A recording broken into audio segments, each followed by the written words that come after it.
சேலம் கோட்டை பகுதியில் இஸ்லாமியர்களின் திருமண மண்டபத்தின் சங்க செயலாளரை திமுக பகுதி செயலாளரும் அவரது ஆதரவாளரும் சரமாரியாக தாக்கிய சிசிடிவி காட்சி வெளியாகியுள்ளது. இது தொடர்பான விவரங்களை வழங்குகிறார் எமது செய்தியாளர் சிலம்பரசன். வணக்கம். என்ன நடந்தது? முழு விவரம். வணக்கம். சேலத்தில் இஸ்லாமிய திருமண மண்டப செயலாளரை திமுக பகுதி செயலாளர் தரமாரியாக தாக்கும் சிசிடிவி காட்சி வெளியாகி பெரும் பரபரப்பை ஏற்படுத்தியுள்ளது. தற்போது இது குறித்து சேலம் டவுன் காவல்துறையினர் விசாரணை மேற்கொண்டு வருகின்றனர்.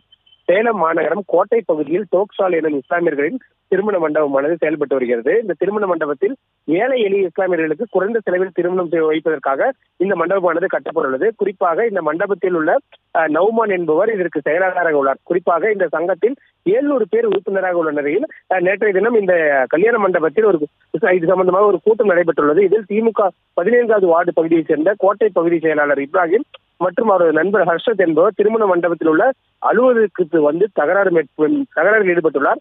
அப்போது திருமண மண்டப செயலாளருக்கும் திமுகவின் கோட்டை பகுதி செயலாளர் இப்ராஹிம் ஆகிய இருவருக்கும் வாக்குவாதம் ஏற்பட்டு இந்த வாக்குவாதம் முற்றியதில் திருமண மண்டப செயலாளராக உள்ள நௌசான் என்பவரை கடுமையாக தாக்கி அந்த தாக்குதலில் அவருக்கு நிலைகுலைந்து கீழே விழுந்துள்ளார். இது தொடர்பான சிசிடிவி காட்சி வெளியாகி பெரும் பரபரப்பை ஏற்படுத்தியுள்ளது. குறிப்பாக இந்த பதவியை ராஜினாமா செய்ய வேண்டும், தற்போது நான் ஆளுங்கட்சியில் இருப்பதாகவும் தனக்கு அந்த பதவி வேண்டும் என கூறி அவரை தாக்கியதாகவும் கூறப்படுகிறது. தற்போது இது தொடர்பான சிசிடிவி காட்சிகளை வைத்து சேலம் மாநகர காவல்துறையினர் தற்போது விசாரணை மேற்கொண்டு வருகின்றனர்.